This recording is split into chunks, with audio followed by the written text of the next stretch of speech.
It's my pleasure to welcome you once again to yet another entertaining episode of Regardless, your #1 anti-drug abuse TV series put together by Christ Against Drug Abuse Ministry, CADAM, a faith-based NGO that are at the forefront of the fight against drug abuse. My name is Louisa Olani. It's always an honor to be your host. Today on the show, we'll be looking at negative enablement, and we're being joined this episode by Mrs. Clara Anyanwu. She is the Deputy Director, Drug Demand Reduction Division of NAFDAC. You're welcome to the show. Thank you very much. As always, we'll take a sneak peek into the video of the day, and we'll be right back to give you the analysis. Do stay tuned.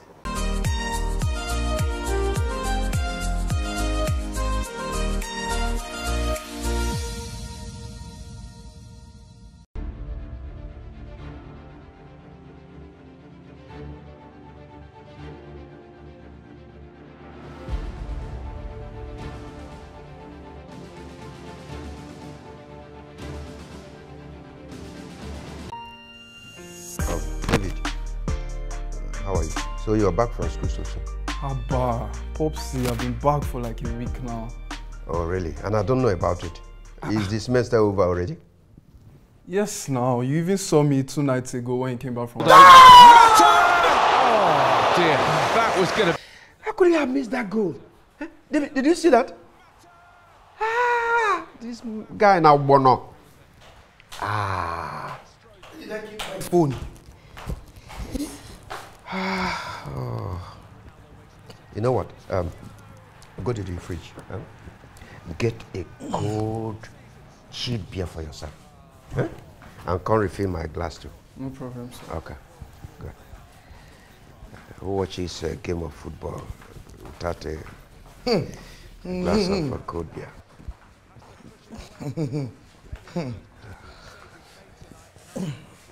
This you're indulging, Dave, in your drinking habits. Hey.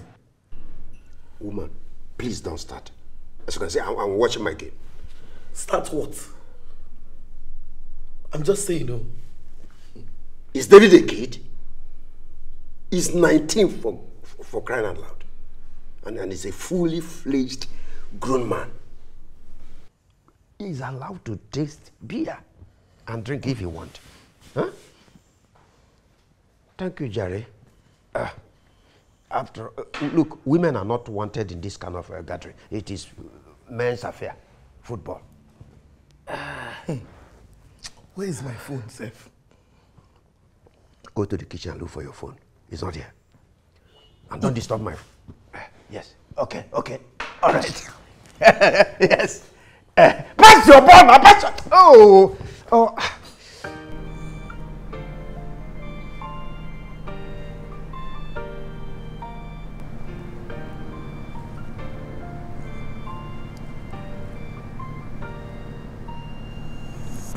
Mom, this is actually very boring. I don't know what to enjoy in this. Eh? This is one of the few awesome movies I've watched in recent times. The moral lesson in it, amazing. Mom. Okay, fine. I'm going to bed. Good night. Get the door, David. I'm sure it's your father. David! Yes? Get the door.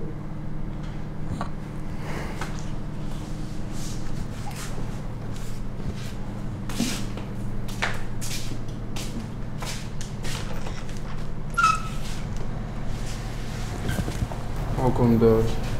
Yeah. David, how are you doing?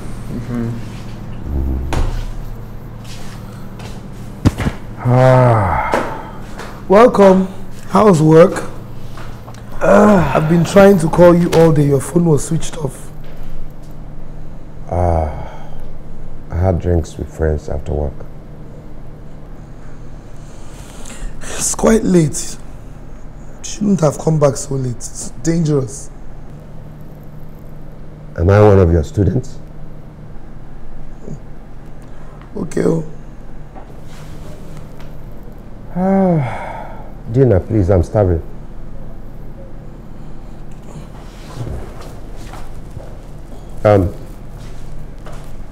That reminds me. A few of my friends and colleagues will be coming here for drinks tomorrow evening. Drinks?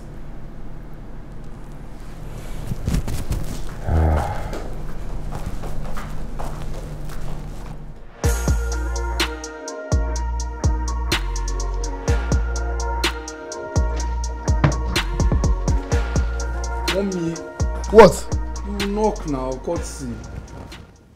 What is that in the bottle? Mommy, it's just a drink. You are drinking in this house? Mommy, don't we drink every time? You have drink in excess, so what's it now for? Are you talking to me like that? Mommy, please, oh, please, oh, please, oh. I'm not a kid anymore now. If you want me to stop drinking, tell your husband to stop buying it too now. Haba. So when you see me drinking with him, why don't you stop me? There's something wrong with you. There's something wrong with you. I'll show you I'm your mother. Mommy David, thank God I saw you today. I've been looking for you for the past 2 weeks. Where have you been? I've been around. It's just that our paths didn't cross. Yeah, you're right. You know, I really want to thank you. That was the reason why I'm even asking for you. I want to thank you because the advice you gave to me concerning my boy Tolani for his academic studies, he has really, really improved. In fact, his grade is coming up. Oh, I thank God. Thank you. Thank you for thanking me. And you are welcome. The truth is, every child is unique and intelligent in his own way. It's just left for us parents to be patient and find out and understand them. You're right. But I'm glad that he's improving. You're right. Yeah, how is Hila and David? Oh, they're fine. David is back. They're on break. Oh, really? Yes, I think I saw him. Saw him where? I saw him around the neighborhood with some boys. And those boys are extremely dangerous. Are you sure it was David you saw? Yes, it's David I saw. I saw him in odd places. That is why I really wanted to see you. I doubt you saw right, but in case it was David you saw, I'm certain he can take care of himself. Okay. Has he been behaving strangely at home? No. You don't notice anything strangely about him? He's not been behaving strangely at all. Okay. But I saw him where they're smoking. Did you see Dave smoke? No. I didn't see David smoke. But I wanted to talk to him. I trust my son totally. But thank you so much still for your concern. Okay. I will talk to him. Yeah. It's not as if I'm asking you to go. No. You know I'm dressed. I was getting ready for a meeting. No. Why? At least if you are in my shoes, you will still tell me. Yes. No problem. No problem. Yes. Oh, wahala. It's true. Thank you. You're welcome. Okay, ma, let me be going. Yes. All right. Thank you. Thank you. Please talk to him. I will. Very important. Thank you. I will. Thank you. Okay. Thank you, ma. All right, ma.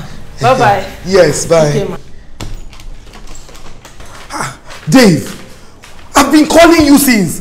Where have you been? Where are you coming from? And where did you keep your phone?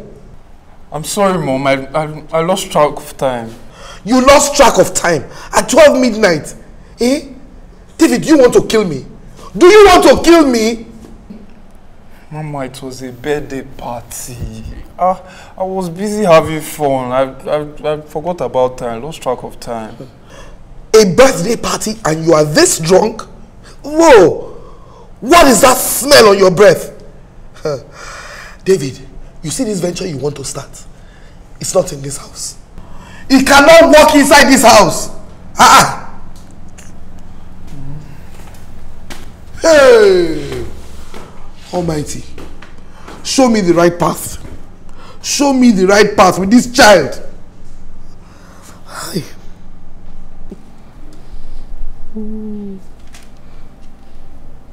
Yeah, they were. Have you noticed anything strange about David lately?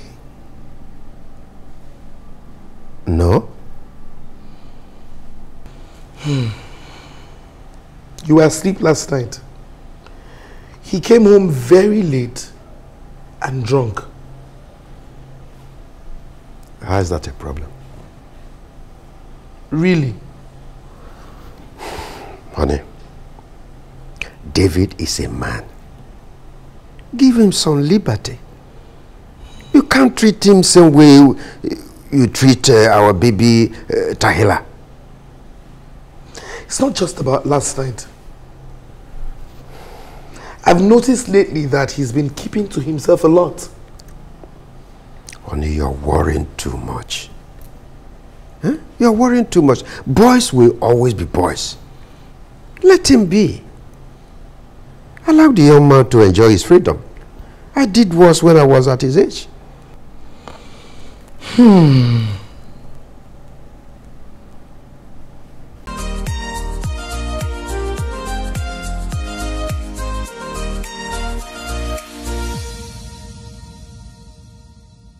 Amazing how Dave has grown from just a sip to now having a full bottle to himself. Well, that's the story. That's the story of the Rufus's family. Welcome again to the show, Mrs. Clara. I want you to take us through that scenario. What do you make of that video? Very interesting, but really what we see in the family these days. I see a disconnect first with husband and wife. A goal that has not been decided by both of them.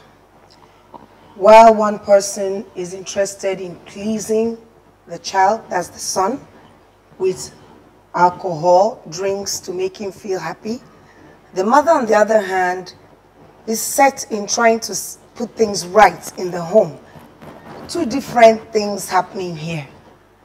There's a disconnect, there's a communication problem here going on. The child, if you look at it in his own right, you can't blame him here because he's blaming his problem on the father. Is he wrong? He's not. The mother definitely should have been aware of what was going on in this family. If she was always there with her husband, she would have started noticing this thing and nipped it in the bud as soon as it started. In the first scene, you see a family. Most of us women, we don't join our husbands maybe when they sit down and do things. That's when you begin to see some changes in your husband. Well, there was a time she actually interjected. I felt like, Rufus, you're indulging this guy. And she felt like, and he felt like, what's the harm? There's no harm in, allowing a child to just take a bottle or a sip. Yes, but that was in the later scenes. The first scene doesn't see a husband and wife together. If the husband and wife were always watching ball together, this would have started and been nipped in the bud. He wouldn't watch Z-World with me, would he? Well, it would be nice, to share some things in common. If I stayed with you to watch your football, join me as a family, let's watch Z-World. But there should be some father-son time, like we have a daughter-mother time, where they tend to talk about, things heart to heart. And I remember growing up, and then Dad would just tell you, then just small stouts. Tells you just take a sip. Is there harm, any harm at all, giving a child a harmless sip from your drink as an adult? There's no harm, but it depends on what the drink is. You are a parent, you are educated. You know the harm that comes with if I'm not around. You were there to supervise, it's a sip. But will you be there when he decides to take a drink? And in whose company will he do that? When he begins to enjoy it, will he come back to tell you? You probably had a control, you probably had your experience. You may have taken that opportunity to say to your son, this is really very nice. I enjoyed it. Be real about it. I indulged way back then. This is what it got me into. But I'm back. Let him see the reality that comes with that thing he's taking. That would have probably put a lid on it.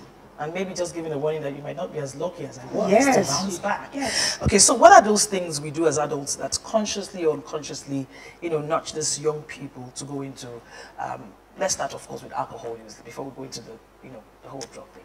Without the alcohol, the first thing is not being there.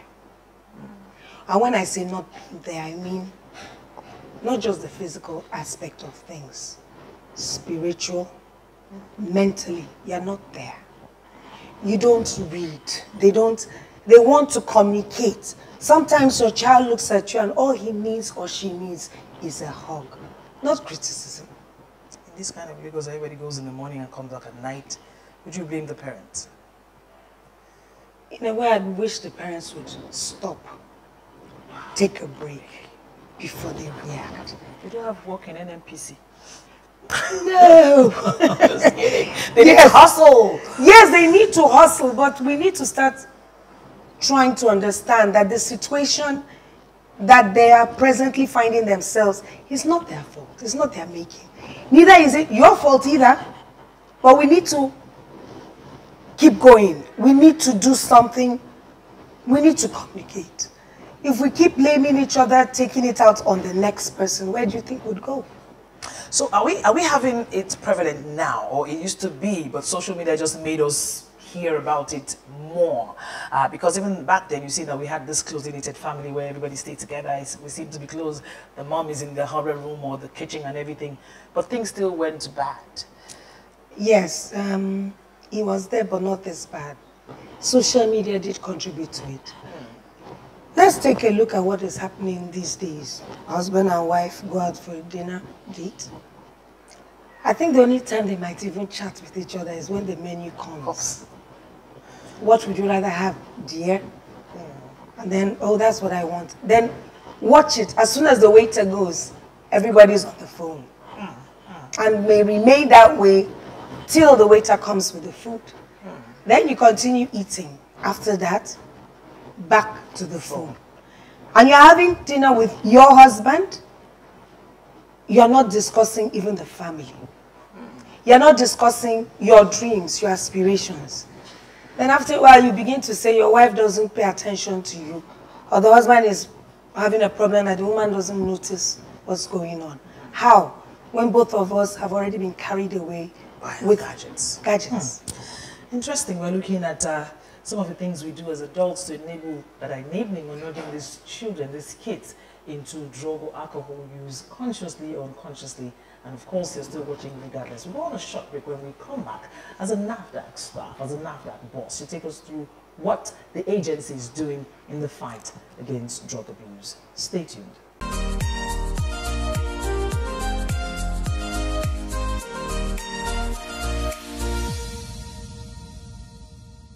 My name is Mrs. Anyao. I head the Drug Demand Reduction Division of the Narcotics and Controlled Substances Directorate of NAFDAC. I'm here on the issue of drug abuse, something that we know is actually a pandemic in the country, and we're actually trying to believe it's not there, but it exists amongst us.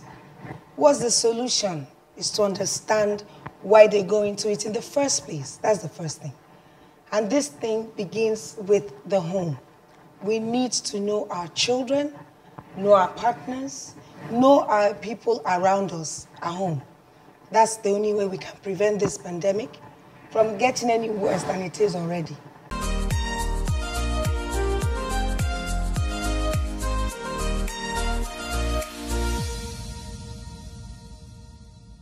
We're still talking negative enablement right here on the show. And of course, Mrs. Clara Anyamu, Deputy Director, Drug Demand Reduction Division of NAFDAC, is with us in the studio.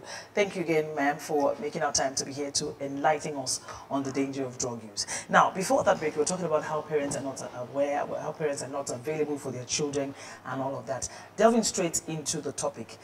How, in one way or the other, do we enable our kids, knowingly or unknowingly, into drug use? Not being there, like I said. Enabling, you're probably a well-to-do parent. You keep this alcohol, drugs in the house. You are giving the opportunity, enabling the child to, satisfy his or her curiosity by finding these things lying around, watching what you do, he or she is tempted to try some of these things. That's enabling. You have situations where parents actually warned about some of these things that you saw in the video, where a friend came to tell the mother of her observations about where she found her son. And you observe the lady was trying to defend. That's another way of enabling, when parents actually live in denial, saying it's not my portion. Okay, like I say during my presentations, if it's not your portion, whose portion is it? Your neighbors. Okay, you are enabling another thing going. Some parents make it difficult for even teachers in the community. They are the next people you leave your children with. And they observe certain behavior changes. They want to come and talk to you. And then you have parents that slap them and say, it's not my kid. You are enabling such behavior. Your children, the most likely place they will hide some of this strange behavior is in their school bags. How many of us actually go and check your children's bags?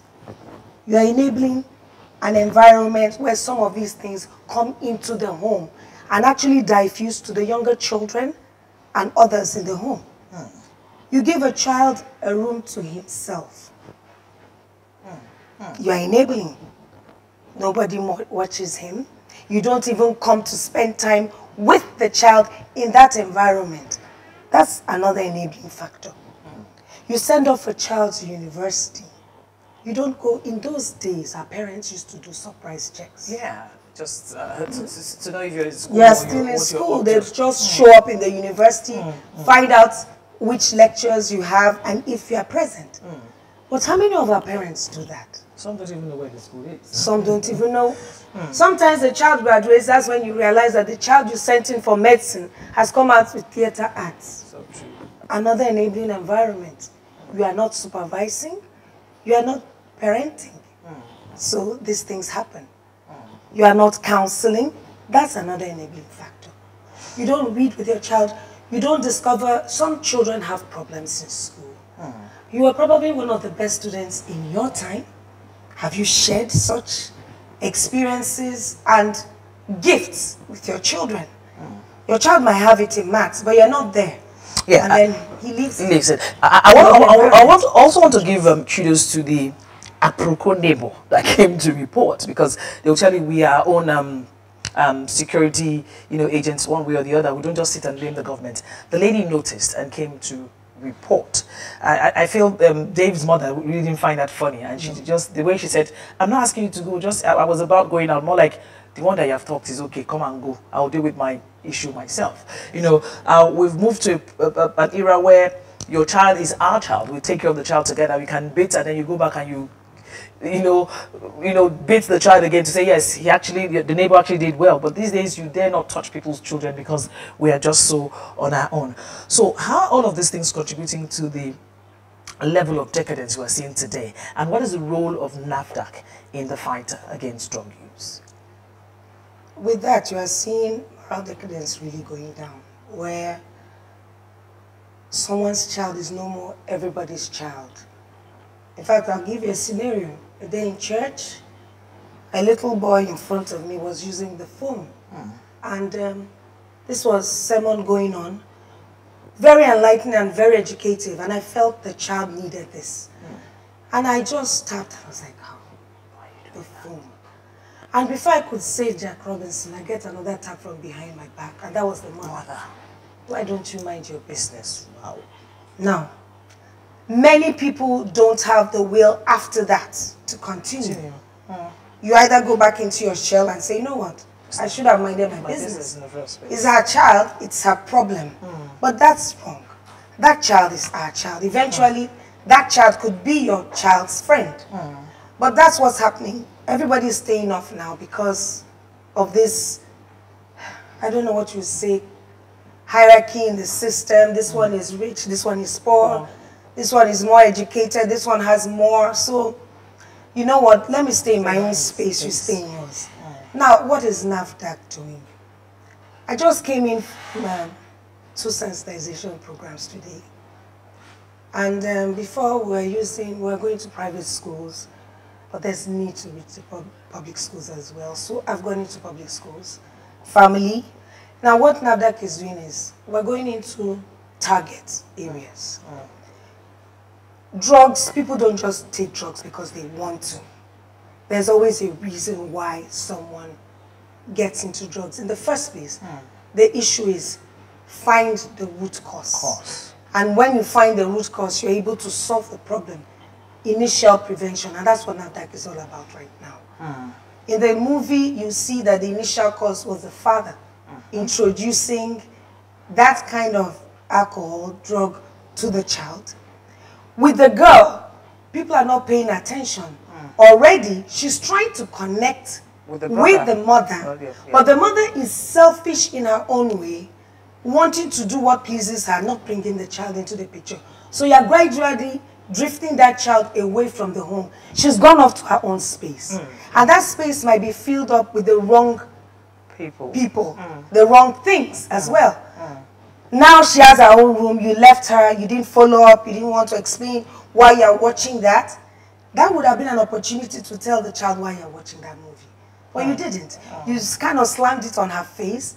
She's a young person, she needs an understanding. Why am I watching this? And she's like a typical Nigerian woman where she tries to be too harsh, but at the end of the day, she's not even doing what she's supposed to do. So what's your parting statement to family like that of Rufus's and other family that might be dealing with stuff like this? And how do we tend to want to help NAFDAC do your job better if we are, you know, neighbors that are willing to talk or do things and join in this fight? Okay, let me start with the home. I'd appreciate if families had family time, where parents would say, you know, let's have a time where there's no phone. Let's sit down, let's talk. It can be something that you saw in a movie. Try and understand the different children's view on that topic. They might see it from a different perspective, Start with it. And alcohol, what do you think? Should we indulge in it? You hear arguments. And let's be truthful to ourselves. Some of these things make sense. You now have to bring out the sense from it and make the child understand why you are this way about it and why you have to be a supervisor at all times. Have that family time. Know what's going on outside the home, their experiences, because it's what you teach them at home that they use outside the home to help them to continue. To help them to survive. It's what you teach them that helps them to adapt with the system. So have that family time. All right, thank you very much, Clara Nyam, the Deputy Director, Drug Demand Reduction Division at NAFDAC. How we've been looking at negative enablement, what we do as adults that consciously or unconsciously lead these children into drug use. You've been watching Regardless, and of course, Regardless is brought to you by Christ Against Drug Abuse Ministry, CADAM, and auspices of the Redeemed Christian Church of God at the forefront of the fight against drug abuse. Until we come your way again next week, we want to appreciate in a very special way our program sponsors, Fits in Healthcare, NEM Insurance, CFAX Group, and also our collaborating partners, NDLEA and the National Orientation Agency. Until then, regardless of the situation, regardless of how deep you are in drug use, always remember that there is hope once you seek help. Louisa Olani is my name. See you on the next episode.